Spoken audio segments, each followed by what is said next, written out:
What is up, my friends? How are we? Appreciate you guys being a little bit patient. My Google Chrome was acting up a little bit, so I had to reboot there. So apologies for being a minute or two late. JC, appreciate you, dude. Gifting 5 Anfield Agenda memberships. We love that, mate. Great way to start the stream. Thank you so much for your generosity.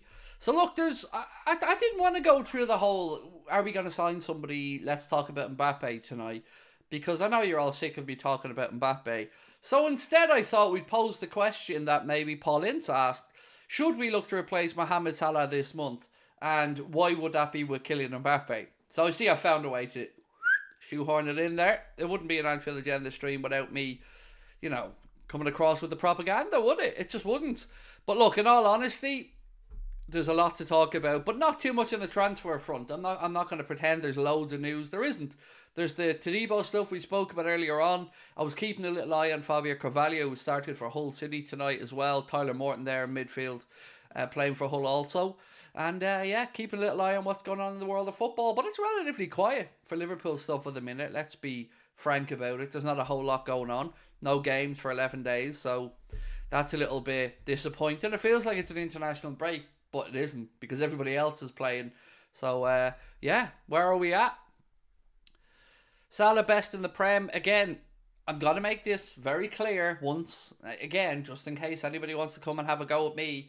The stream title tonight, you need to read the full title and understand that this is not me that's saying it. This is Paul Ince that's suggesting that Liverpool should look to replace Mohamed Salah this month. Now, I don't think he means sell Mohamed Salah this month. I very much think what Paul Ince meant was that we should look to bring in the replacement for the summer or whenever it might be this month to give them time to bed in.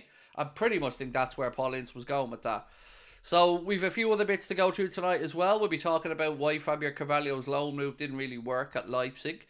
We'll be having a little look at what's going on in Saudi Arabia and why they're looking to go around and sign up the world's best youth talent, and why I think that's the most ridiculous idea since unsliced bread. And a few other bits and pieces as well. We're going to give you some stupid stats coming in again from the CIES Footballing Observatory, who seem to think that Marcus Rashford has a higher transfer value than Kylian Mbappe. I mean, these things just stop me in my tracks when I read them. And you know that gif of the That's Bait gif? When I see these things on Sky or anywhere else, that's exactly where my brain goes to. That's bait. You're trying to wind us up there. Annoyed that instead of a good game, it's just Burnley against Luton. Do you know what though, Padraig? I was watching that game, mate, and Ross Barkley was running things. He was head and shoulders above everybody else on that pitch when I was watching. And now, granted, I only watched the first 20-25 minutes, and since then, Burnley have gone 1-0 up. But Ross Barkley was looking sharp in that game and looking like a level above a lot of the other players on that pitch. How much do you reckon Saudi would pay for Salah? So I have this conversation, Sam, quite a bit with people in the Discord group. And a lot of people think 150. That's the number that keeps coming up.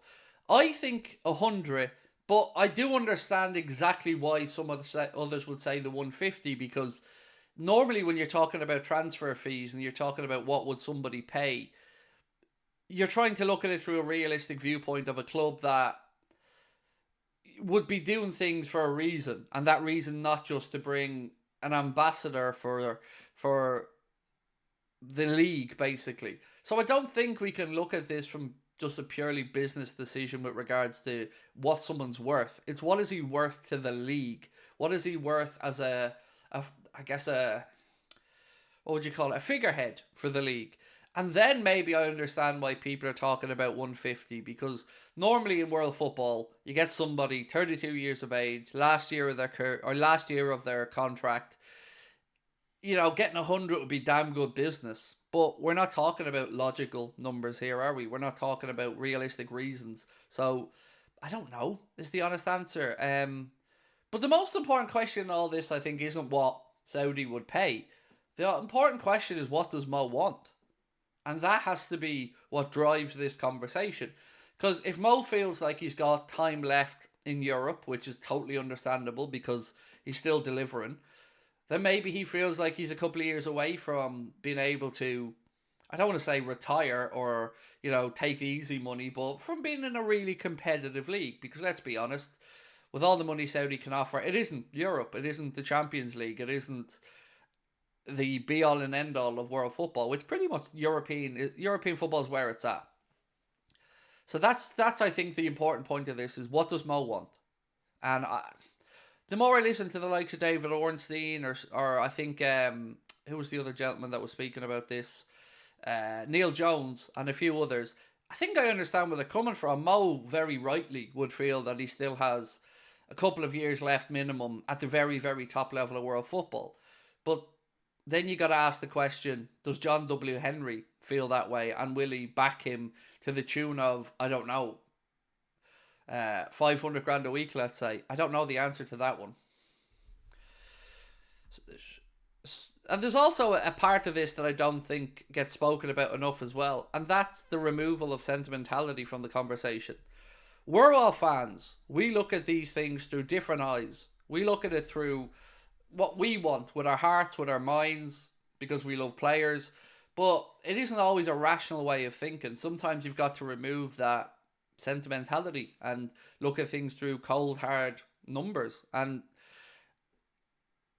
I don't know. Do you know what, though? I am just genuinely just sick of talking about it, because I feel like I've been talking about Mo staying or leaving for 2.5 years now, and thankfully he's still here. But God, I just love some closure on all of it, so we know where we're at. Whether he wants to stay, that's great. Then we can start those conversations with the club. But the more it goes on, the more nervous I get. And we're not going to get a resolution to it this month because he's away at the AFCON, and rightly you don't want to distract him when he's playing with his country. So it's just, I don't like it. I don't like uncertainty in life in general. No chance we'll sell Mo in January. Oh, not a hope. Zero. There isn't a number. There isn't an offer that would sell Mo in January, mate. No. And I'm definitely not ever trying to suggest that. You can take that to the bank. There's no way he leaves in January. Not a chance. What we were talking about was what Paul Ince said about looking to replace him this month. Not get rid of Mo, but bring in whoever the successor is going to be. I think that's maybe misconstrued with where the title of the stream was. You've been talking about the Mbappe saga for 3 years. Yeah, cute story, Ben, but I haven't. Again, I'm gonna be honest, I'm starting to get a pain in my fucking arse with people talking nonsense out of context. It really is starting to fucking annoy me, the amount of people that see things, clip them, and because that's the only thing that they've seen of me, they assume they know everything I've ever said. How on earth have I been banging on about Mbappe for 3 years? That is the most nonsensical bullshit I've ever heard. I've only ever told people what I've always said when it's come up in conversation, that we've kept an eye and kept relations with him, which is there. And everything I've said has been proven to be true. I told you we flew on John W. Henry's plane. He flew on John W. Henry's plane. I told you Liverpool have kept relations with him. Liverpool have kept relations with him. So I know what I've said, and I know that I'm right. You can muskrat all you want on this, guys. I'm sick of it. I get bombarded every day with people sending me clips from social media and Twitter and stuff saying, this lad's an arsehole, he said this, and this. Where I could easily pull 100 examples of me saying other things. People are just weird, and they just want to shit on everyone and be negative, and I'm not here for it. It's not my mindset. Craig earning the big bucks with that Adidas deal. Oh, dude, honestly, I wish, my man. That's my wet dream, honestly. I don't even want money. You know, I wouldn't even want money. If Adidas just said, Craig, here you go, have clothes, you wear them on streams. Oh, that would be amazing. Your Insta story says you will answer to the questions users asked. Yes, and we will. And we're making a video on it, mate. Connor sent me last night the list of questions that people sent in, and we are absolutely going to make a video answering those questions, mate. Connor sent me on a list of them last night. Some really cool options in there as well. Some really good. So sure, we can run through a couple of them tonight if you want. But yeah, we were going to make a dedicated video kind of responding to your thoughts and stuff like that. That's definitely in the books. How are you? Thank you, Justin. I'm good, thank you, my man. I hope you are as well. Who would you replace Salah with out of these three options? Bowen, Elise, and Mbappe. Mbappe. Anybody with a rational brain would say Mbappe. But that's very unrealistic, and I'm very open to that. So Elise is probably the most realistic of that list. I lost interest in Jared Bowen as soon as I heard about his valuation being at £100 million, because as much as I love Bowen, as much as I think he's an outstanding footballer, he's not worth that money. So, yeah, Elise seems the most likely. But I want Elise regardless. If Mo extends, I still think we should be looking to bring him in, because he's a wonderful talent, and at 60 million quid, I think it's fair value. Any injury updates? No, not in the positive sense, really. We talked about SALAH yesterday, saying that worst case scenario, maybe the Bournemouth game's touch and go for him. He said if he can't make it for that game, certainly be the one after that. By Chechic, Thiago, still nothing new. I don't know anything new on Robertson or Costas, other than probably still a few weeks away. Matip actually has been linked with a move to Saudi, as has Thiago. I don't know if you guys have seen this, but it looks like El Ettifaq might be trying to double down on the Liverpool link, or the former Liverpool players link. There's been talk of them looking for Matip and Thiago to come over and join the, well, I hasten to use the word Stephen Gerrard revolution, because a revolution would usually involve you winning a few games of football, but there's been talk that maybe they're going to go over there. But on Saudi, while I'm kind of rambling on about Saudi a bit, I wanted to bring something to you guys that I read last night, and I wanted to just tell you why I think it doesn't make any sense. So the Daily Mail put a headline out and said, Saudi Arabia is set to launch a fresh raid on world football and will scour the planet for some of its best young talent, with cash-rich Pro League clubs, to increase the number of overseas players permitted in the competition from 8 to 10. So on the face of it, you'll probably think to yourself, that makes sense. Saudi going over to Europe, getting the young players, bringing them back to Saudi to grow the league. Here's the problem though. There's a flaw with that plan, in my opinion. Nobody will know who the hell they are when they go to Saudi. And they won't be able to really develop themselves as superstars in Saudi, because nobody gives a damn about the Saudi Pro League in Europe. So I see a big flaw in this plan, being, great, if you're a young player now, let's say you had a son who's 21 years of age, and your son was a hot prospect in world football. Are you going to send your son over to Saudi to play in a league that nobody watches? Or are you going to send your son to one of the big European clubs where your son will develop, become a superstar, and play football at the highest level week in and week out? You're only going to attract the type of people who are on a money grab, and they're not the type of personalities long term I think you want playing in a league. So I don't think that makes any sense, what Saudi are trying to do there. And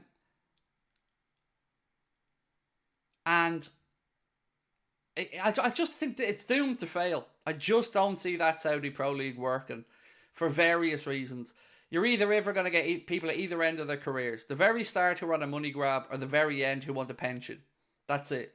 You're not going to get players who actually have ambition to do stuff playing in the Saudi Pro League. You're just not. No matter how much money you offer, playing in front of 300, 400, 500 people is not going to be what kids dreamed about growing up playing football. So I think this is just going to be another, and people will keep telling us that they're going to, they've long-term visions. I don't care. It's not going to work. Culturally, it's just way too different.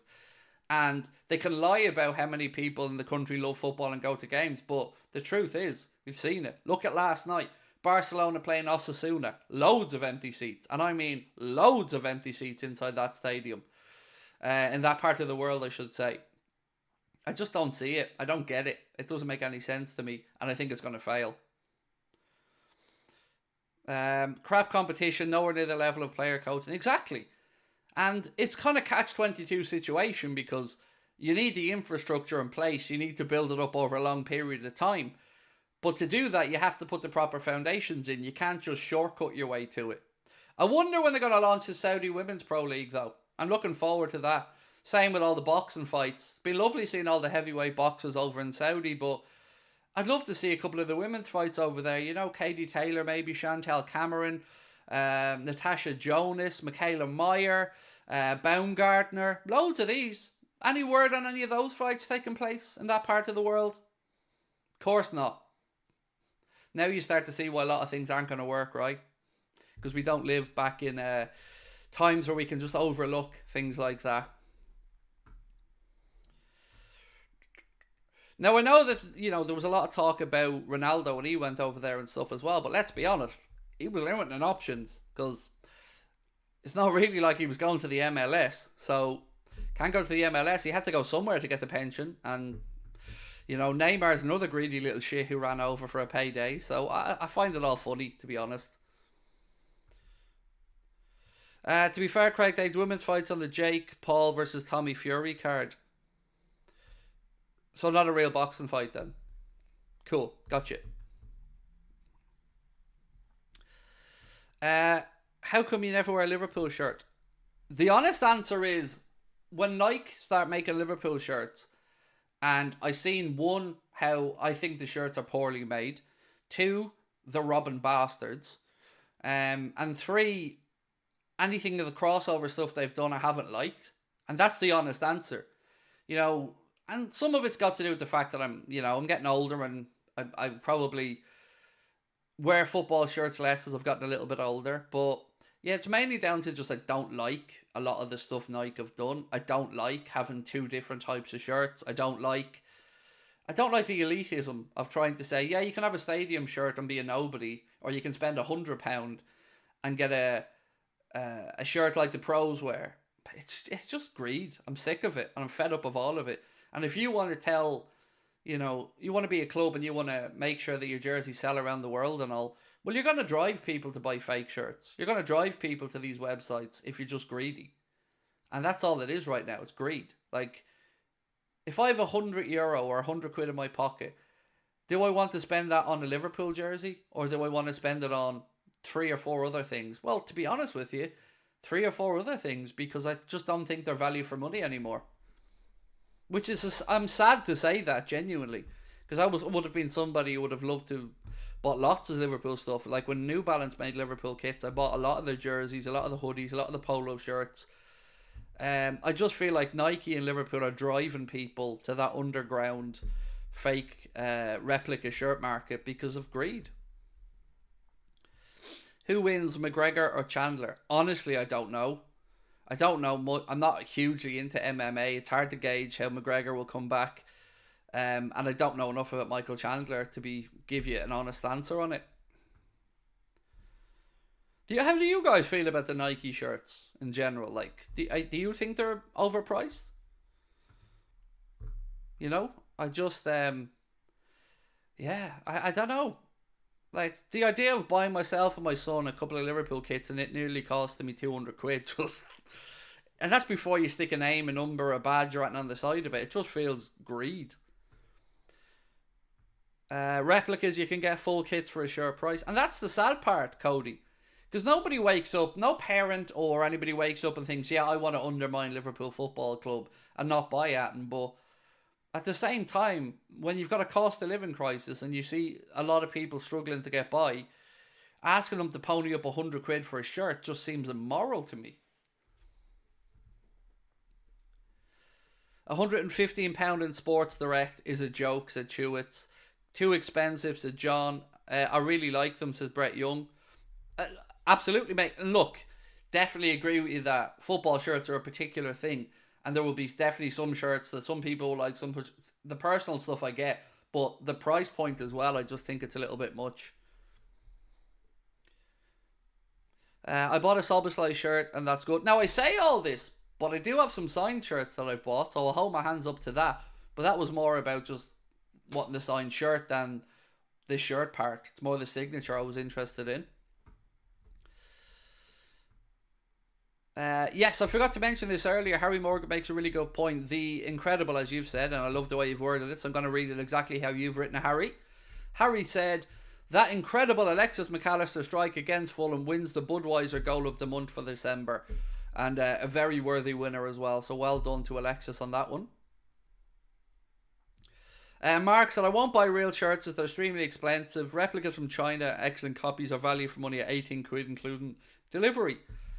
Yeah. Now, the problem I have with those, apart from the moral part, because I don't like buying replica stuff, is also my fat shit. And you know their sizes are a bit iffy. So if you're skinny and tall, you might get away with it. But if I'm ordering it and you're going and you're thinking to yourself, well, I'd normally be XL, maybe double X if I wanted a bit of looseness. But then you're getting these ones and you're having to get 6, 7 XLs to try guess if it'll fit you or not. So that also puts me off that side of that. But for my son, yeah.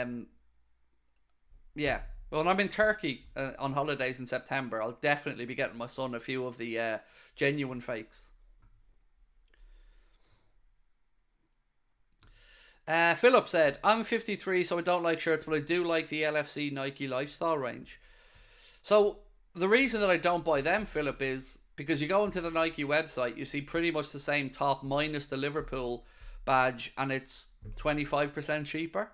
So it's like you're paying 25% premium to stick a Liverpool badge in something you can buy in the Nike store for the same price.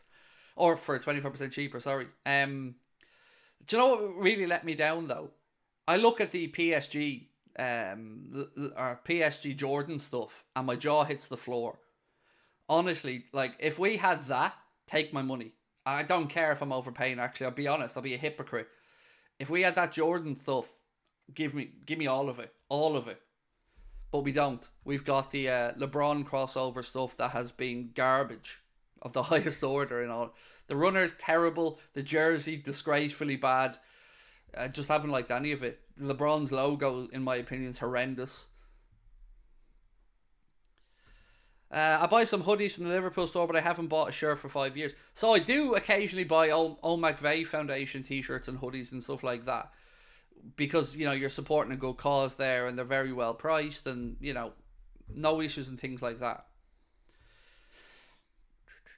Bought 2 replica shirts with names for my son, paid £15 each, there's nothing wrong with them and he's well happy. Boom. See?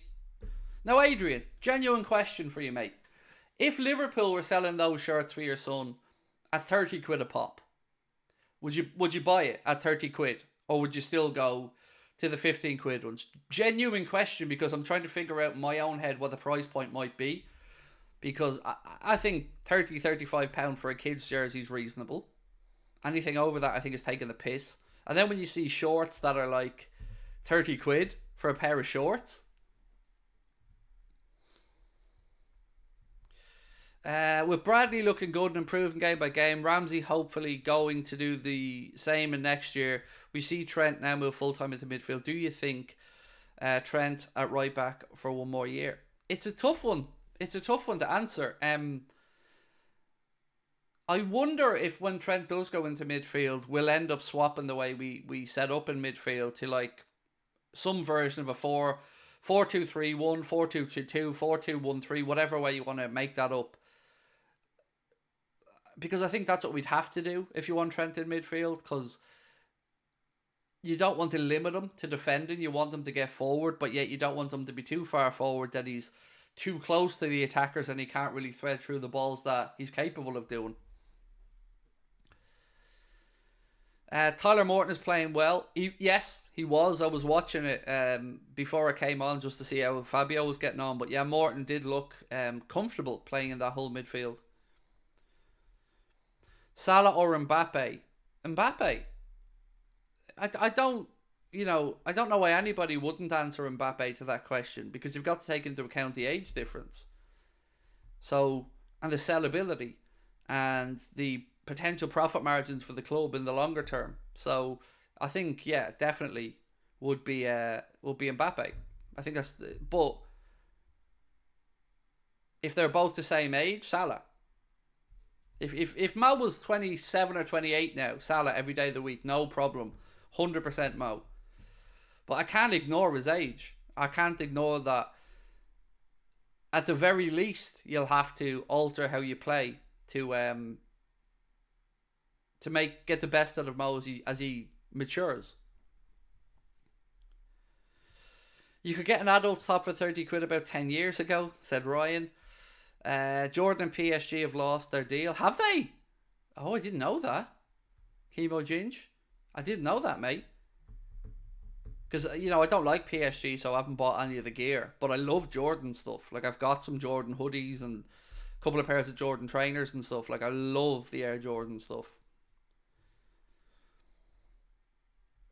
Not a good game for Fabio so far. Yeah, it looked very much Tayshaun, my apologies, mate. It looked very much like he was the newbie on the pitch when I was watching it. He didn't want to call out his teammates for not passing, or he didn't understand the movement of those around him. He very much looked like he was still getting to grips with the squad, which is understandable, of course. Would you rather have 150 million or Mbappe for free?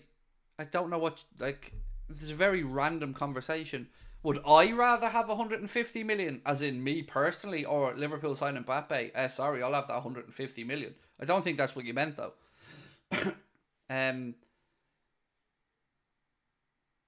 Look, it's the most heartbreaking decision I think we've had to make as a club since Klopp's come in. What to do next with Mo? I'd love to wake up tomorrow and hear that he signed a 2-year contract extension and we can put this to bed. That'd be great. I paid £100 for my home kit with Salah and Prem patch on it. Wow, so that's about 115, 120 euro. It's a lot of money for a football kit. Now, I know American sports fans might look at this and think what he is moaning about, because I've seen the price of some of the NFL tops as an example, but they're a lot heavier, a lot bigger in material, and it's different culture of wearing the shirt for longer. A lot of people buy an NFL shirt and love it and keep it for 3-4 years. Us football fans, I don't know what it is about us, but we love to change every year, don't we? And love to try and get the newest shirt all the time. Thank you, Cool Apps. Much love, my man. Thank you so much. How do I get an Anfield Agenda premium subscription? I don't know what that means. Do you mean membership?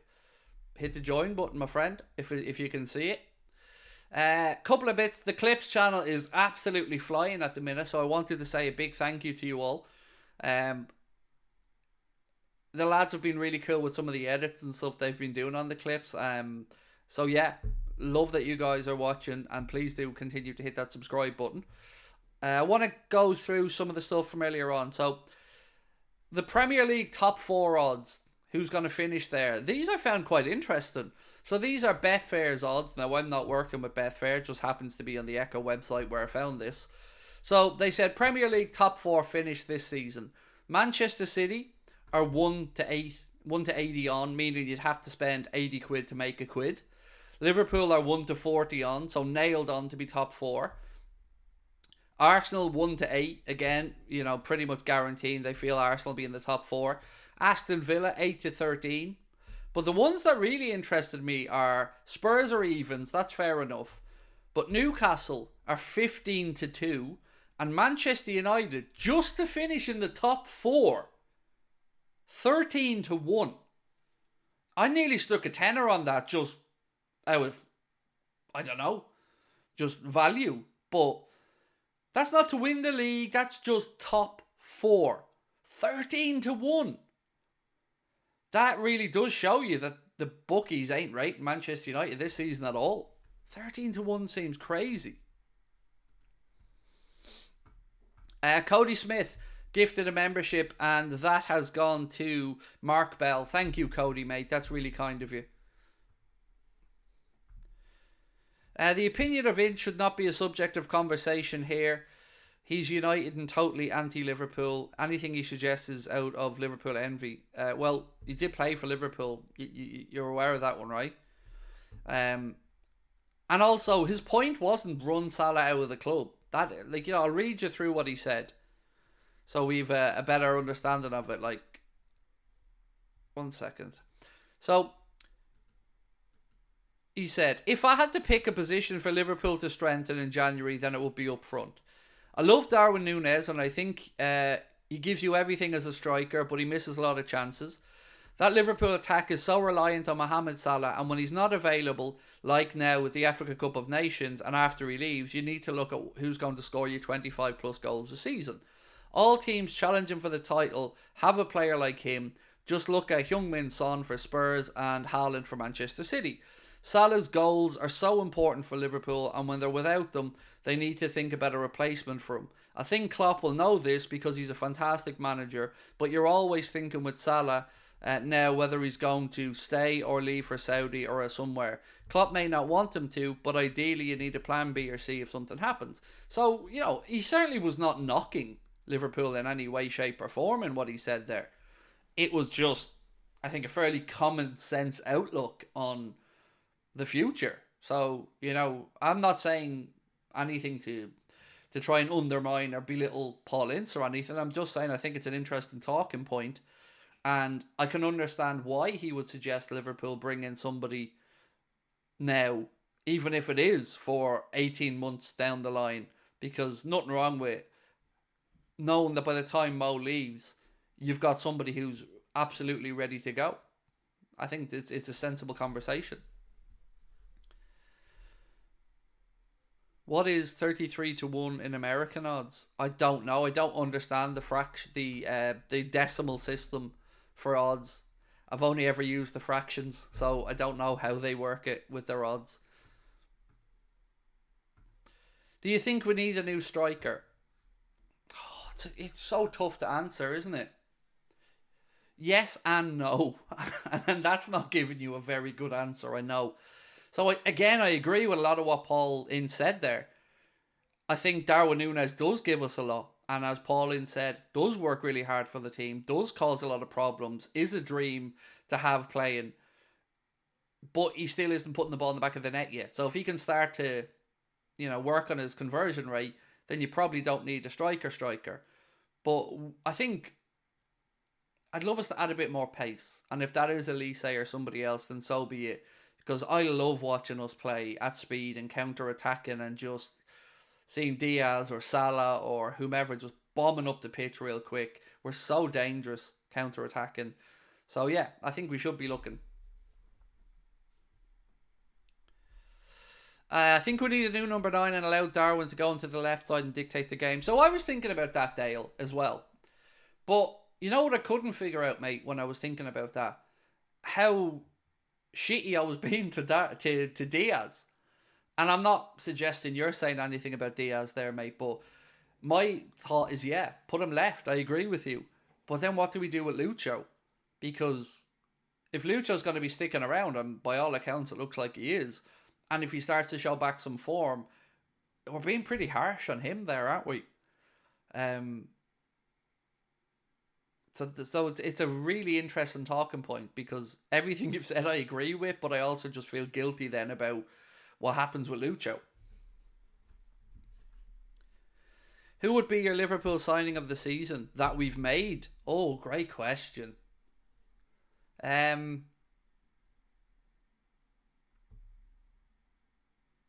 Initially, I'm definitely edging to SALAH.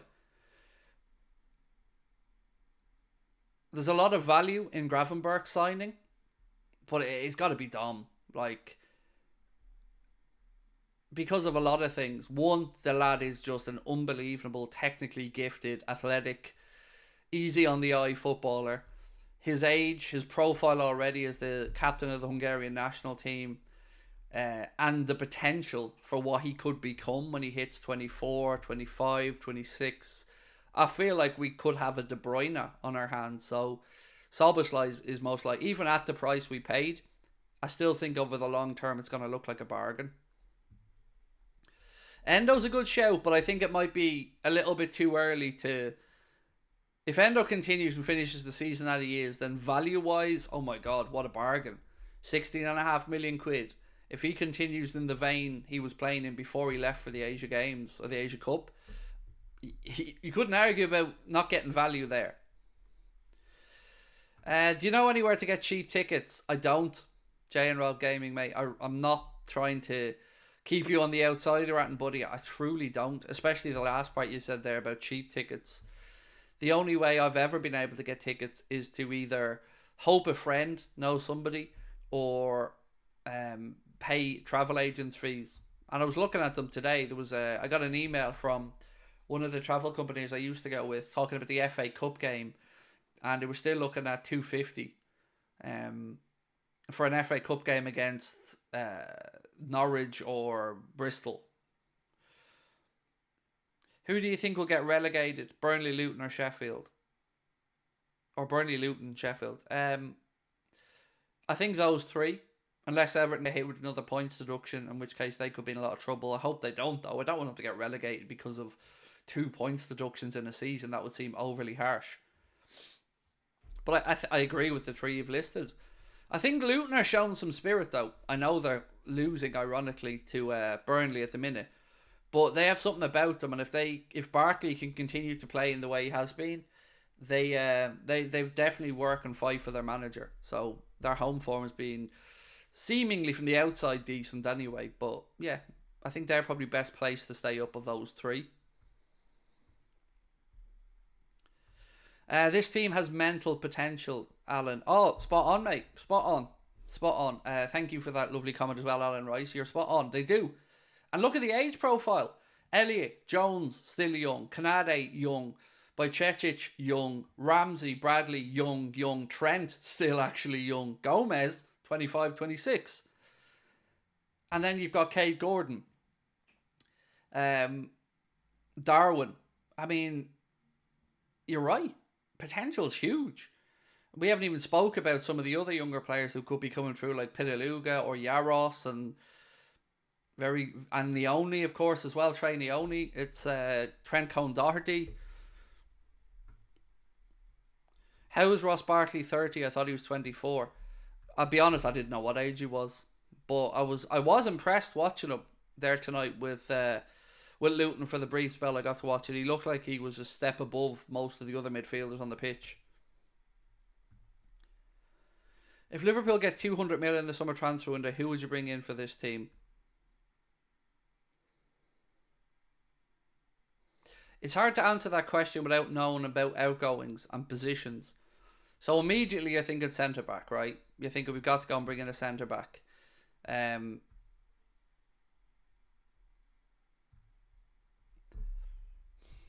So in the summer, if we wait till then, whoever club wants centre back wise, I don't mind if it's Todibo, I don't mind if it's Inacio, I don't mind if it's Mark A from Crystal Palace. Wirtz would probably be my choice along with Elise if we had to bring in a couple of attackers. Love Florian Wirtz. But Elise, because he's tried and tested in the Premier League, I think he'd be a good value signing. But it's really, really hard to know until you know who's leaving. Milo, sorry for getting to your super chat late, mate, and thank you, Mark, for showing me that I missed it. Imagine Darwin on the left and Mbappe through the centre and Bowen on the right, or Elise. Either one does me, but rather Bowen. So I think I've talked myself around wanting Elise, in all honesty. So imagine Elise, as you said, Mbappe and Darwin, and then you've got Gakpo, Jota on the bench as options. It would be incredible, but I don't know what to think about the whole Mbappe thing at the minute, because I feel like we're being led down a path to believe it might be actually possible, but then a lot of our rational brains are thinking, really, Liverpool, Mbappe doesn't really scream FSG, does it? Mbappe is not a centre forward. Yes, mate, well aware, but ultimately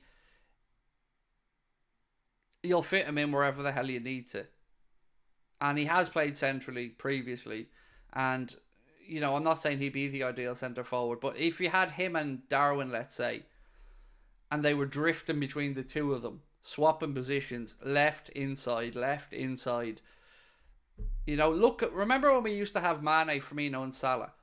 I used to love the swapping around, the drifting into other people's spaces and confusing defences. If you had Mbappe and Darwin, imagine the space they could create for each other. Just joined the stream. Don't know if you've spoken about Wirtz. If we bring in Wirtz, the entire attacking output will increase from all our attackers. He's brilliant. Absolutely brilliant. So is Jamal Musiala, though. You know, a little bit deeper. Watching him and he score the goal for Bayern tonight, he looks incredible as well. He looks so good in a tight space. Was reading Fluminense are regretting not selling Andre in the summer. Yeah, there's a couple of articles doing the round saying exactly that, mate. That they feel like they're kind of not screwed now, but they expected more offers to be coming in the winter window. And with Fulham seemingly unable to get to the number they need because of financial restraints, or constraints, sorry, it's a weird one because it's not even an expensive deal. So I want to talk to you about Chelsea for a second. So there's a story that says executives at Chelsea have travelled to Brazil to close the transfer of Messinho and trigger his €60 million release clause. At what point is somebody going to tell them they can't fucking spend any more money? Because here's another story about Chelsea, same account, says significant player sales may be required for Chelsea to comply with the profit and sustainability rules for 23-24. Swiss Ramble projects a pre-tax loss of £132 million this season, overall £201 million. Adjusted loss for the next monitoring period almost double the £105 million allowable limit. But yet they've spent £1 billion. And I know they've recouped 300 or 400 million.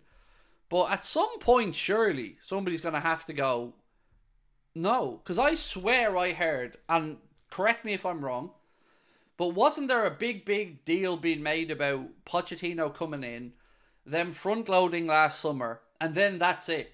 No more signings for 3 or 4 years. They're getting their young team together, they're bringing in the young talent, and they're going to foster those players and stick with them over 3, 4, 5, 6 years. He hasn't even gone 6 months, and there's already more signings being made. It just feels like they're finding a way to take the piss out of the Premier League with the amount of money they're able to spend. If we don't sign anyone this window, do you think we have enough to see us through the rest of the season?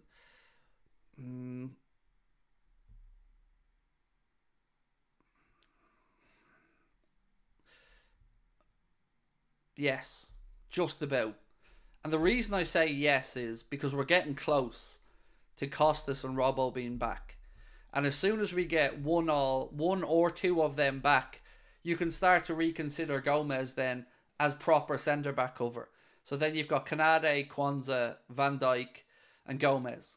And 4, I think, is the bare minimum that you want to have for your centre-backs in a long season where you need to rotate as well.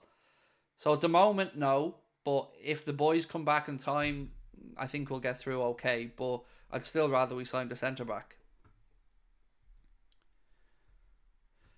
Messinho means little Messi, can't remember his actual name. Oh, I have his actual name here, mate. I was just being lazy and wasn't reading it all out. Sorry. I'm owning up there, dude. I was being a bit lazy.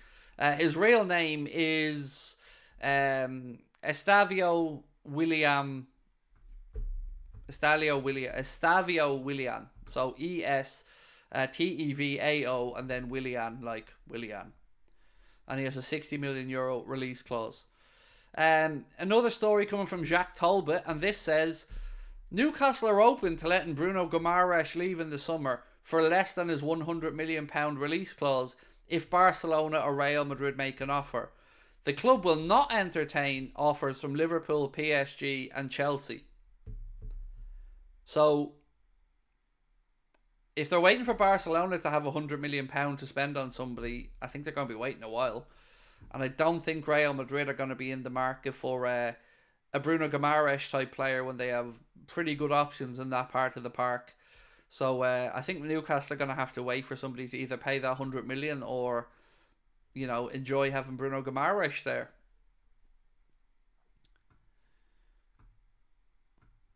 Did I see Liz in the chat? I did. Liz, how are we? Lovely to see you in, my friend. I hope you're well. Chelsea always backtrack on their word. But I wasn't imagining that though, right? They did say that was it. No more money being spent. Todd Bowley's come in and he's done it all at the start. And now they're just going to enjoy the fruits of their labours and let the team blossom. Not blossoming too well. Is Dragusin good? Spurs are doing some business, man. So let me just say, if I wrote what I'm about to read out to you, I'd be called a shit house. But Sky have decided that we needed to be, I'm getting angry by reading this. Sky are already doing a piece where they're calling him the Romanian Van Dijk. I kid you not, it's on the Sky Sports app. They did a piece where they said the Romanian Van Dijk. The dude hasn't kicked a damn ball yet in the Premier League, and they're already on Sky calling him the Romanian Van Dijk for Dragusin.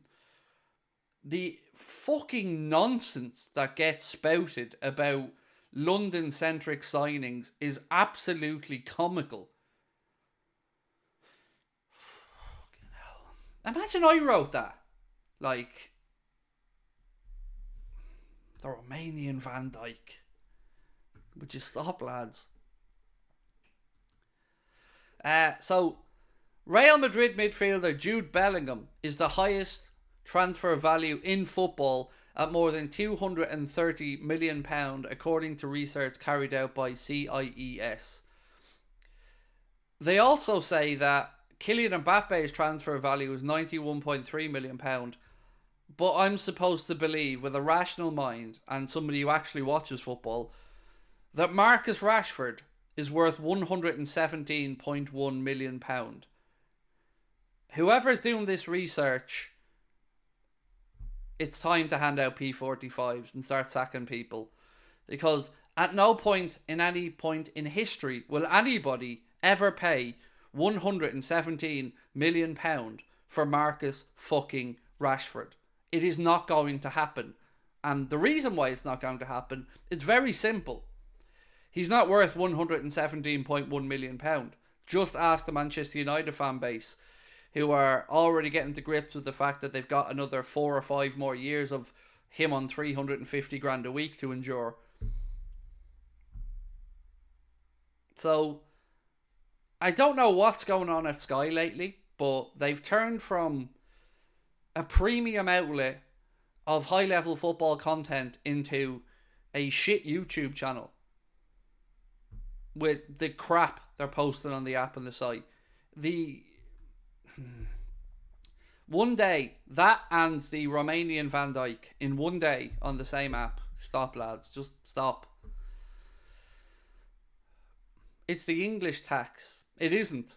It's calculated based on other metrics.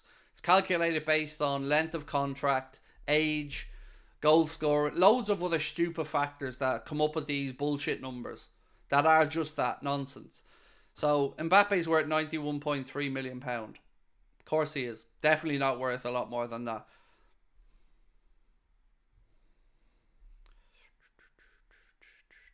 Just want my comment to be read. There you go. Read it, mate.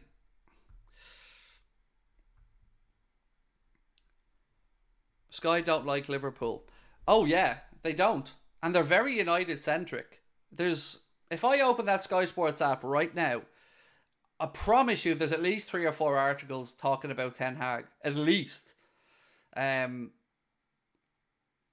then you've got TNT Sport, BT, formerly, talking about Ten Hag going past Sir Alex Ferguson's win percentage if he wins this weekend against Spurs. Yeah, that's because the shit cunt has only been here for like a year and a bit. Sir Alex Ferguson was around for, I don't know how long he managed United, but over 25 years. So, of course, his win percentage over that long sample size is a little bit more difficult to obtain than... It's just embarrassing. It's, again, just somebody showing useless stats in a context that just embarrasses football. If you're offered £1 million to manage United, would you?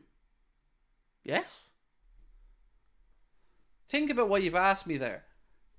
Manage a Premier League football club for £1 million. Would I do it? You mean, of course I would. Anybody with half a brain cell would.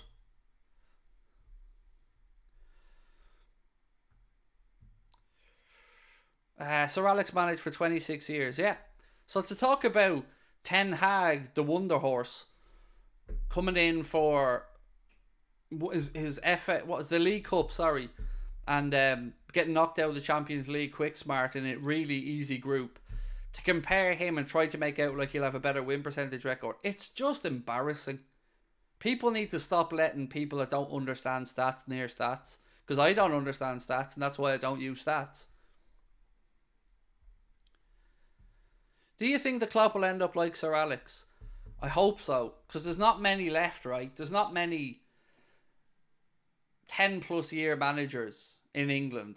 You know, what Arsene Wenger, Sir Alex Ferguson, and the length of time though they were at those clubs. You know, I'd love a version of that with Kloppo for another 6 or 7 years. It'd be a dream, because it still feels like a dream to wake up and know that Jurgen Klopp manages Liverpool Football Club. It's one of the... I still pinch myself, honestly. It's amazing.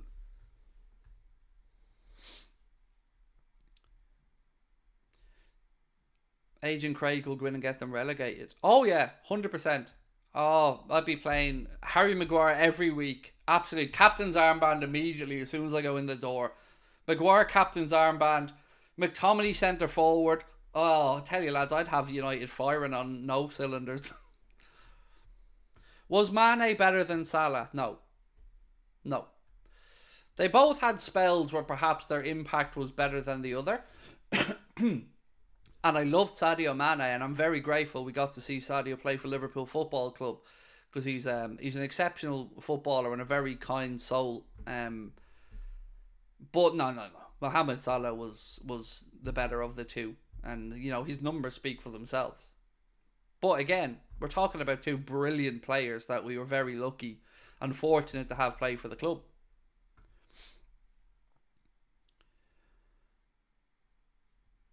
Liverpool are still a bigger club than United in nearly every way.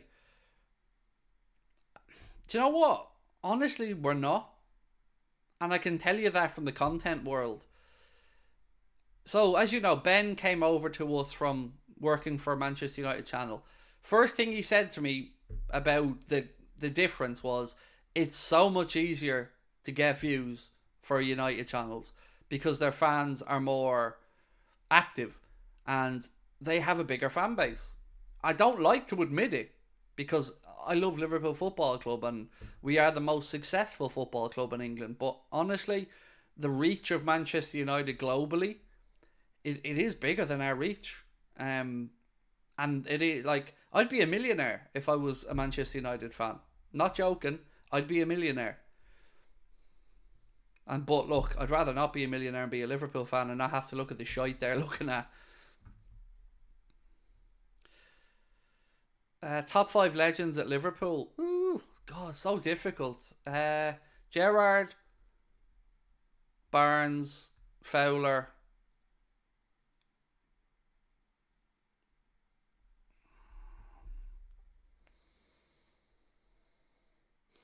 Rush. And I'm going to put Alisson in there, because he's a personal hero of mine as a former goalkeeper. You know, to see him do it as consistently at the level he has, it's, you know, I've loved Pepe Reina as well, by the way. I adored Pepe Reina. But Alisson Becker, personally, to me, I just love the man. So yeah, those. I didn't get to see Kenny Dalglish play. So before you go in on me about Kenny, I didn't get to see him play. He was before my time. So that's why I haven't put in your Graham Souness's, or I didn't get to see them. If I had have got to see Kenny Dalglish play, I'm sure Kenny Dalglish should be very, very, very high up on my list, but I didn't get to see him play. And I only ever look at these things through my own eyes that I've got to see. When I came in to start supporting Liverpool, Dalglish was either at the very, very tail end of his playing career, where he was player-manager role, or he just started managing Liverpool. So I didn't, unfortunately, get to enjoy him as a player. No Salah. No. You know, you gave me my option, I give you my 5 players. And they're the 5 for me. Robbie Fowler, to me, is God. I love Robbie Fowler. So, Robbie Fowler, Steven Gerrard, Alisson Becker, John Barnes, Ian Rush. They're the ones for me. I'm not saying they're the 5 best players that have played for Liverpool Football Club. That wasn't the question I was asked. I was asked for my 5 favourite legends. Did you know that Klopp has the same amount of Premier League goals this season as Anthony? So that means me and you do as well then. We're bargains waiting to be had. Snap us up in the January window. I like knowing that I have the same amount of Premier League goals as Anthony. I'm sure you guys at home watching as well love that stat. Maybe we should talk to our agents and look for a pay rise. Craig, 80s Liverpool were amazing. I only came at 89. You know, I only started following football in Liverpool at 89. So, yeah, I missed a lot of the good stuff. I missed the Keegan years. I missed the Souness years. I missed the Kenny years. I pretty much missed the Ronnie Whelan years. Some of the Jan Molby stuff. Cantor said, any chance of a shout out for my daughter Molly? Had an operation in Temple Street this week. Loves the show and thinks you're mad in a good way. Oh my, of course. Oh dude, you didn't even need to super chat that. It'd be my pleasure. Molly. So firstly, Molly, I'm sorry to hear that you had to have an operation. I hope that you are well and in good spirits, young lady. And please give my thank you as well to the wonderful staff in Temple Street who do a fantastic job. They're absolutely wonderful nurses and doctors in there. And all of our love to you. We hope you recover quickly, Molly. And thank you for watching. I do apologise when I get crazy in a very angry way, Molly. But I appreciate your time, young lady. And we wish you a speedy recovery. And we're all sending you our love. So thank you, Molly. Scape, thank you, bud, for the super sticker, man. Appreciate you. And yeah, look, I love the chat as well. I'll put in love hearts from Molly in the chat. And yes, we hope you recover soon, young lady. Craig, what was it like to see Liverpool come back in the 2005 Champions League final? Exactly as you expected it. Like, gobsmacking. Kind of surreal as well. Because, you know, I know this gets talked about a lot. But, like, that AC Milan team was a who's who of superstars. It was like the Harlem Globetrotters of European football. It was incredible, the squad that they had then. And like we're out there with Traore and Kuhl and all running around, and you're 3-0 down, and your mind starts going immediately. So what's the biggest defeat in a European Cup final? And then Stevie G, and then you're thinking, it's respectable. But then the second one goes in, and then at that point you think this is it. It's on. It is on. And you don't know if you're going to win it, but you know certainly that you've got a good chance of taking this game further. But then when you see Dudek's save from, I think, Shevchenko, if my memory's right, the point blank one, and you're just like, just give us the trophy now. Like, honestly, I was not nervous for the penalty shootout, which is crazy. But and at that point, I was just like, no, our name is on this trophy. Somebody upstairs is making sure that Liverpool win this trophy. And once we got through extra time, we got to penalties, that was it. I knew their heads were gone, and I knew Liverpool were winning it. And I also knew we had some pretty good strikers of a ball as well.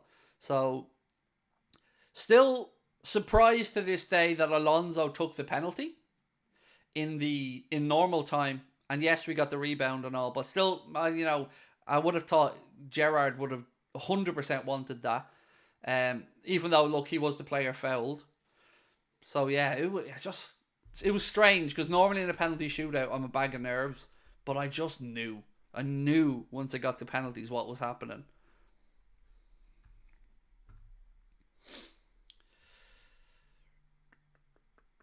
The West Ham Cup final was almost as good a comeback.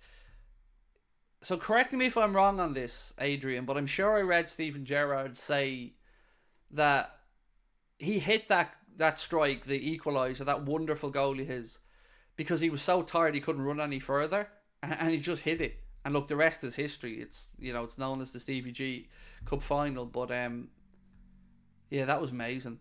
Honestly, though, and I know this is probably a very divisive thing to say, but Barcelona comeback's my favourite. That's my favourite. Maybe it's because it was at Anfield and it was a very Liverpool crowd with no Mohamed Salah, no Firmino. And look at what we were playing against. Suarez, Messi, Coutinho, if I'm not mistaken. Or was he on loan at Bayern at that point? It's just that comeback, man. because you there's no scientific way to measure this, right? But for some reason, a good few people that day that I spoke to in the build up to the game felt like it was in some way possible. Unlikely, very, very unlikely. But we all knew it wasn't a 3-0 game at the new camp. We knew that we were far closer and better than that scoreline. And then, as mad as it sounds, so many people I know just had a little delusional inkling that maybe something would happen that night. When the first one went in, oh, I tell you, anybody who tells you the Anfield factor isn't a thing's full of shit. Look at the greatest human being, the greatest football player to lace up a pair of boots, shit himself at Anfield. When that crowd and Andy Robertson and those mentality monsters just smothered Barcelona, and they looked around at each other just resigned to their fate. It was everything sport should be about in one game. It was amazing. Like, oh, if I could relive one Liverpool game again, it's that one.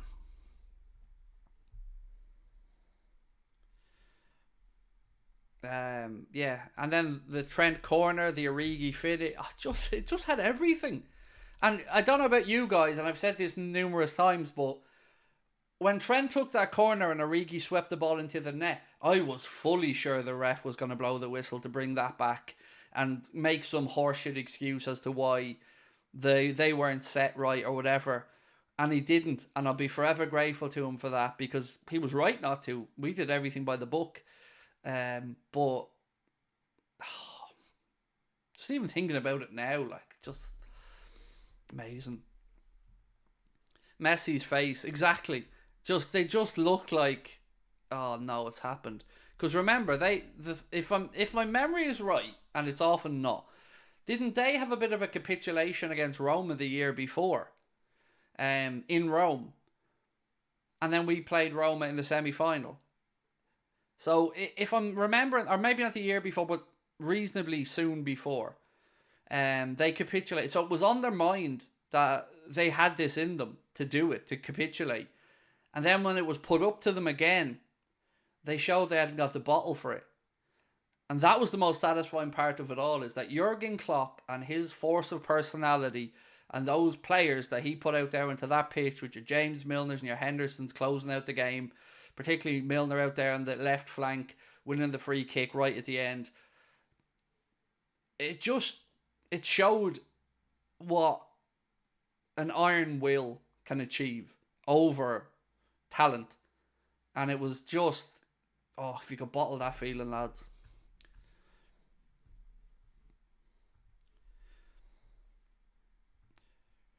The best Christmas gift I got was the Trent Corner Taken Quickly t-shirt. Oh, fucking hell, what a moment. What a moment. If it was today, that goal would not have been given by Anthony Taylor. Oh, they'd have found some way of shafting us. Yeah, they'd have found, taken too quickly. They weren't ready. They'd found some way to shaft us, all right. But thankfully for history, that referee just did the right thing and realised we just played quickly and caught them off guard.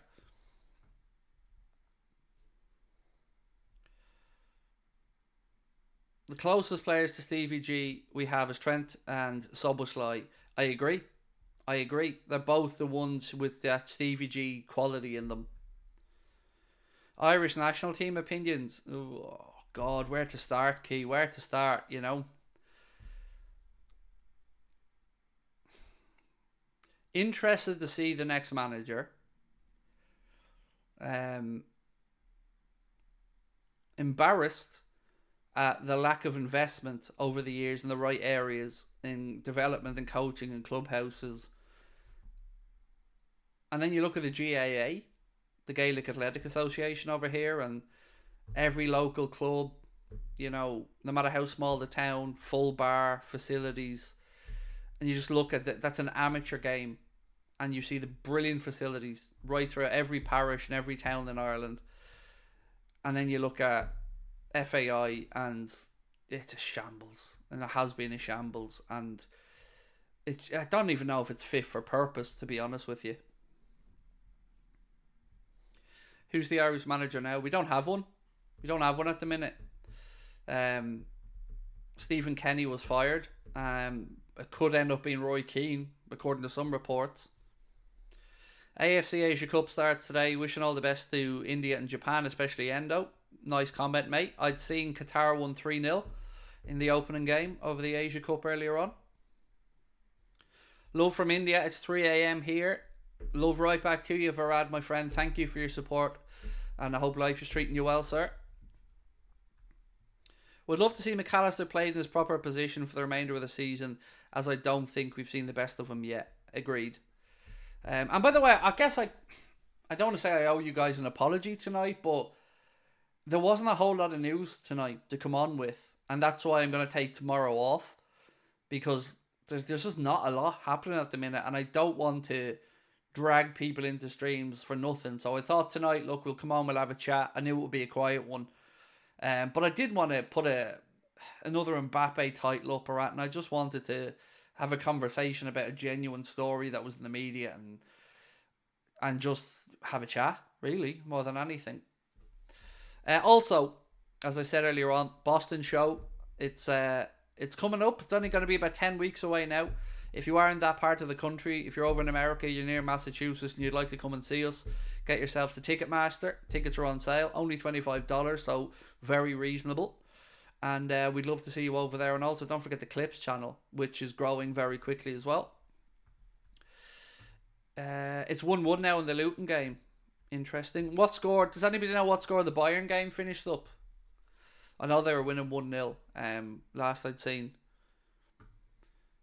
Can you go over the Carvalho news again? Yeah, I'll read out for you exactly what was said. So, Leipzig sporting director wrote, or said, 3-0, thank you. We consciously chose Fabio Carvalho last summer. Still, you only get to know a player as an end product when he's there. Fabio has great character, but he realised, okay, there's a competition here. I have to do more. And we noticed that he didn't want to face the competition. So basically said Fabio Carvalho hadn't got the stomach for the fight. Which isn't great to hear. Kane scored again. That's all I needed to know. Thank you. I had Kane to score as part of an accumulator. So yeah, that's all I was really wondering was, because I knew it was 1-0 and Jamal Musiala had scored it before I started the stream. So all I wanted to figure out was, did Kane score again? And he did, so thank you. What about Paul Glatzel? Yes, Paul Glatzel is signed for Swindon Town. That has been confirmed. So he ends a very long association with Liverpool Football Club. I think Paul Glatzel had been here since under 9 level. So I wish him all the best, sincerely. The poor young man has had a real hard time with injuries. Was on loan at Tranmere previously as well. And today did complete that move to Swindon Town. So sincerely wish Paul Glatzel the best with the remainder of his professional career. And I hope he can work his way back up through the divisions, because the dude knows where the net is. He very much does. But he's been very unfortunate with injuries.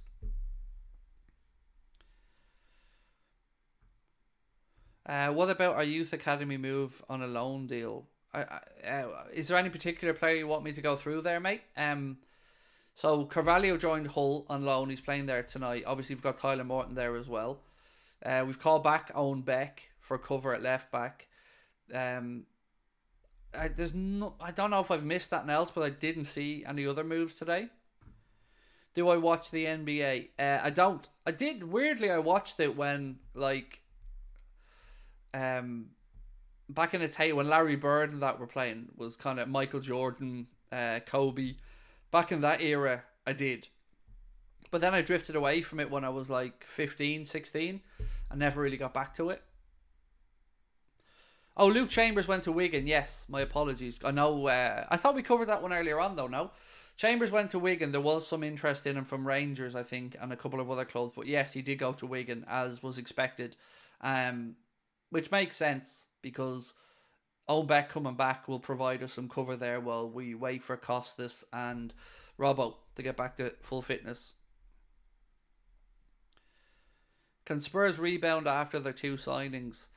It's going to come down for me about if they're able to put the ball in the back of the net. Because without Son, Richarlison's not prolific. Werner, he could do well. And Kulishevsky's not exactly been banging them in. What I think hasn't been spoken about enough with Spurs is them getting a player back from injury, actually. What's the dude's name again? The guy they brought in from Juventus. I'm drawing a blank at this moment in time. What's his name again? Somebody help me out here in the chat. What's the dude's name?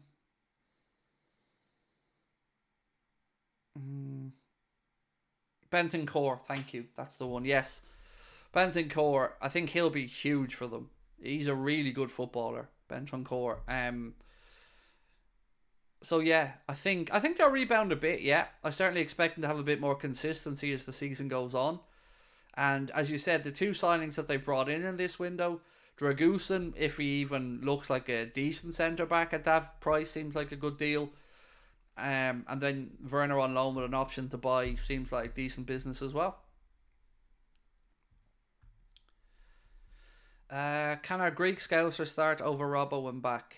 I would say no. No, not for me. And that's the disappointing thing. I'd hope that longer term Costas maybe would be the backup to Robbo, but I think that's all he'll ever be. When Robbo's fit, Robbo plays. They'll have some good depth once they get their squad back. Yeah, absolutely. And look, that was reflected in the odds for the top four. Spurs are even, so they're right there. They believe they're right on the edge of top four. But what genuinely surprised me was the odds of 15-2 and 13-1 for Newcastle and Man United respectively to get top four. Because if Eddie Howe and Newcastle don't get Champions League football, do they stay with him? Do they keep with Howe? Or do they change manager and adapt the project?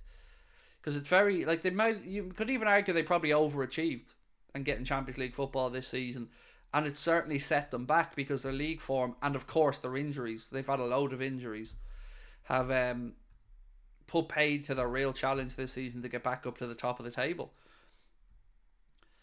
If Mbappe joins, you'll hit 1 million subs.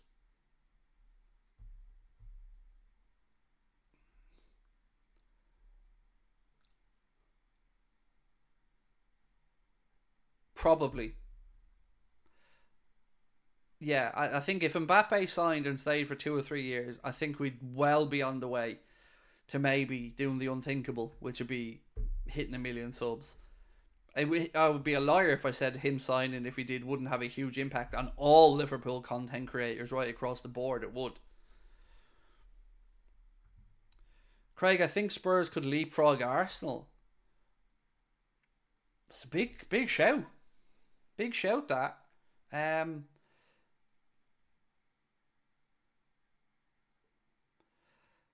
If Arsenal don't get a striker, maybe.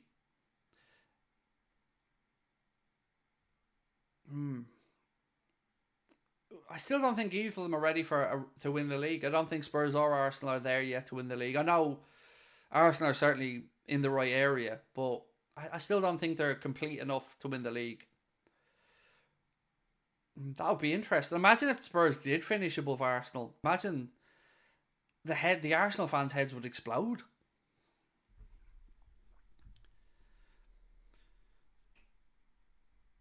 Big Ange is better than Arteta. See, I know which one I'd rather play for if I was a player, and it would definitely be Ange Postecoglou. I feel like Ange would be a lad I'd run through a brick wall for. Honestly, I really relate to the style of personality of Ange Postecoglou. Really, really like the man. I feel Spurs are going to be inconsistent. I think Arsenal finish ahead. But remember, Spurs have no European football to distract them. So they can keep, once they get their players back, they don't need to really rotate as much. Ange is a Liverpool fan too. I know. And look, do you ever have that conversation? If Klopp left and, the job came up. I don't know if he's doing well at that point. There's I just like him. There's certain characters in football that just come in and you just think, yeah, I can take to this man. And Ange Postecoglou, it's been a breath of fresh air to the Premier League. When Thiago leaves, it'd be nice for Curtis Jones to get the number 6 jersey. I agree. Yeah, I agree. I think that would be a number that would suit Curtis Jones very well. Right, my friends, I'm going to have an early night as well. I'm going to copy Rachel there and have an early night because it is quiet tonight. There's not much news to talk about. So I will record a video tomorrow to go out, but there will be no live streams tomorrow. I'm going to take the day off and spend the time with the family. So I will see you for a live stream on Sunday, but I hope you all have a wonderful weekend. Please do check out the Clips channel if you get a chance. Anfield Agenda Clips, give it a sub. But most importantly, again, you guys are awesome. Thank you for accepting me. Thank you for not judging me. Thank you for understanding that I'm a cranky son of a bitch. But I do love you all a lot. And what you're doing for me is on a personal level I can never repay. So thank you guys for that. Have a wonderful weekend with your families. And to Molly again in hospital, young lady, I hope you get better soon. Thank you guys.